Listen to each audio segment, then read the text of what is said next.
All right. Good morning, class. Welcome to day 2 of the Pythagorean theorem, your favorite thing in life.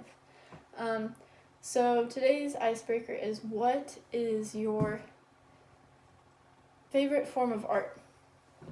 My favorite form of art is painting. I'm not good at abstract painting at all. I'm not creative in my brain. I can't think of things. I can look at things though and then paint that, but I can't think of anything. So what do you guys? Oh, Aaron, you like drawing? Yeah, I've seen you draw in class. You're super good at it, so keep that up. And then, oh yeah, John over there, you like video games is a form of art. I agree with that. Yes. Well, great answers, guys. So let's get started. And let's get started doing some math. So first, I want to see if anyone remembers what the formula for the Pythagorean theorem is. Oh, good. Joey, good. All right, say it for me. Yes, a squared plus b squared equals c squared. Nice. Okay, so we're going to use that today to find side lengths of some 3-dimensional objects and 2-dimensional objects. So we're going to start with this shoebox of my brother's. I made a little triangle on the inside because I really want to know what the length of this diagonal is. So we've got like a whole right triangle in here. It's kind of hard to tell because it's slanted, but if you look, there's that little, you could put a little square right there to show where the right angle is. So to do this, we're going to find the side lengths, or the length of each side, or each leg. So let's start with this bottom piece right here. Okay. I'm going to measure this out. All right.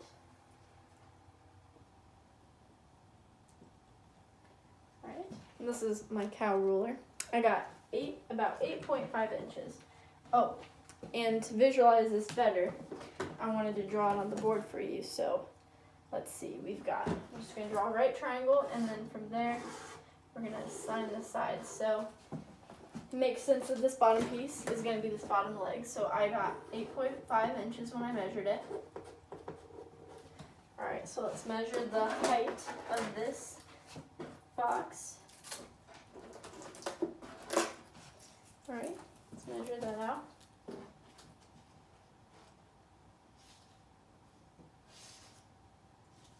And that is 10 inches on the dot. Thank you, shoebox manufacturers. Okay, so now I want to figure out what the length of that side is. You're right, I can measure it, but I can also do the Pythagorean theorem. So while I'm going to measure the length of this, and then I want you guys to solve this and plug it into the formula, and then we'll see if we get close to the same answer.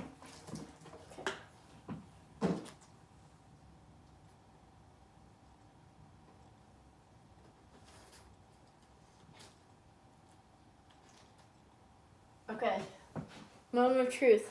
What did you guys get? All right, 13.12 inches. Guess what I measured? It's not spot on, but it's pretty close, which is pretty awesome.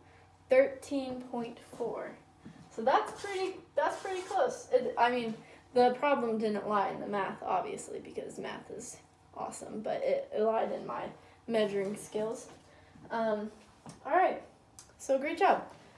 So from there, we are going to, I don't know if you guys noticed this string right here, and I'm sure you can see, just like the thing I did in the shoebox, is across the whole room.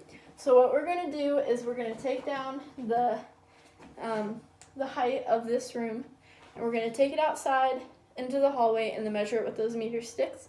And then we're going to come back down, write it on the board. We're going to do the same with the floor.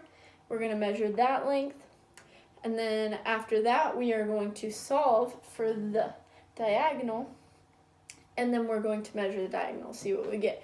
And the reason we're not just simply measuring this is because, like, architects and contractors, engineers and stuff, when they do this stuff, they know the dimensions of the room. Like, they know the height and the length of the room, and so they can quickly do the Pythagorean theorem and figure out diagonals within the room. And that's a lot easier than taking out the tape measure and a lot more accurate too than taking out a tape measure and measuring from there to there. So that's why we're doing this. Pythagorean theorem is used so much in life. Like, seriously, guys. Okay, so now, let's just do that. We did that.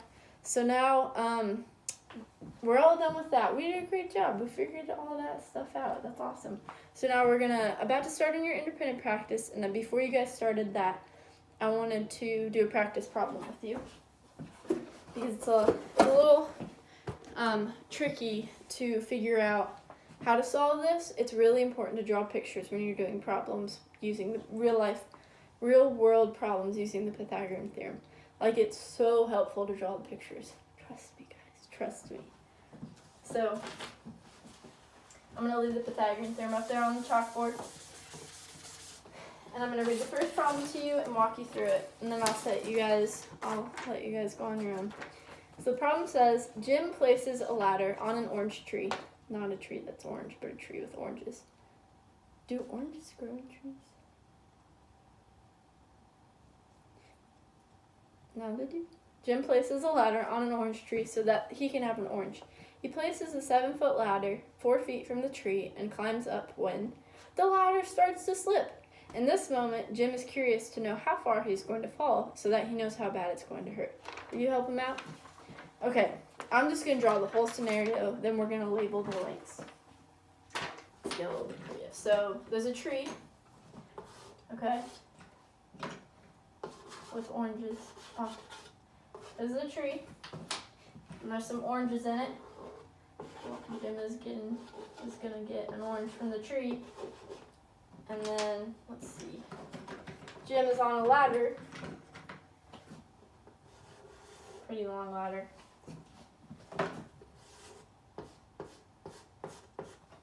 Okay, there's the image, and there's Jim.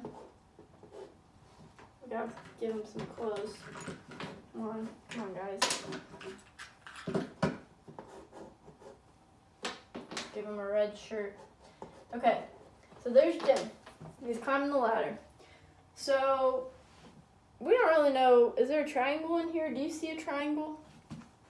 I think Sally does, but let's first label the length. So it says we've got a 7-foot ladder. So we're going to label this ladder length at 7 feet. And if it helps to draw a triangle in the corner, I sometimes do this, then I would do that. So there's 7 feet, and then let's see, and then the ladder is 4 feet from the tree, right? So this length right here is going to be 4 feet. So we'll put 7 here and 4 here. Alright, so what's the question? What are we looking for? It says, Jim is curious to know how far he's going to fall. So Jim is up here, so he's wanting to know how far he's going to fall down here. So basically, this distance from the top of the ladder to the ground. So we're going to find this length. I'm going to write it over here. So what letter should we give that? A, B, or C? Good, B. And why don't we do C? Because the C is for the hypotenuse. And where's the hypotenuse in this image? Yes, the ladder. So we're going to, did you say A or B? B? Okay. So this will be B. Alright, so now let us solve for B. And if it's alright, is everyone okay with me erasing the picture so I have more room? Everyone got it? Sweet. Alright, so let's plug all this in. So we know C is always the hypotenuse, and then A is our other leg. So we got A is 4. 4 squared plus B squared equals C squared, which is 7. 7 squared. Alright, so now we've got, what's 4 squared? Good, Sophie. 16 plus B squared. Hope my B didn't look like a 6. And that equals 49 squared. Because 7 squared is 49. I just did that for you. Alright, now what is 49? Oh, what's our next step? Okay, good, Clinton.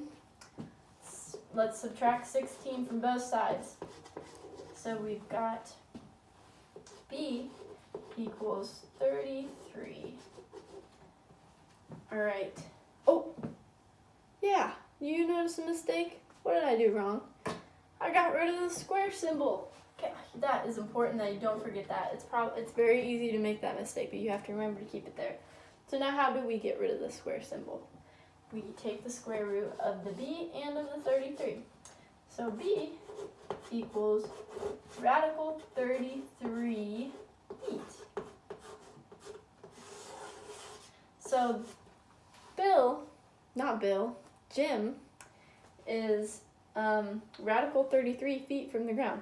If you want to, you can, I don't really know off the top of my head what that is, but we can use some math tools. What's close to this? 25 is a perfect square, and that's 5 feet, so radical 25 is 5 feet. 36 is a perfect square, radical 36 is 6, so it's between 5 and 6 feet, but closer to 6 feet. So that's a pretty far away to fall. That's like my height, but a little bit shorter. Okay. So, yeah, we're all done with that, and so you can get started on your independent practice. You'll have more problems like this, more problems like the measuring we did in a room, and then more problems like Jim falling out of a tree, so you'll have problems like that. And I will be walking around the room helping answer any questions you may have. I'm out of breath. I'm tired. It's been a long week. Okay, well, this was fun. See you guys tomorrow to finish up our lesson on Pythagorean theorem.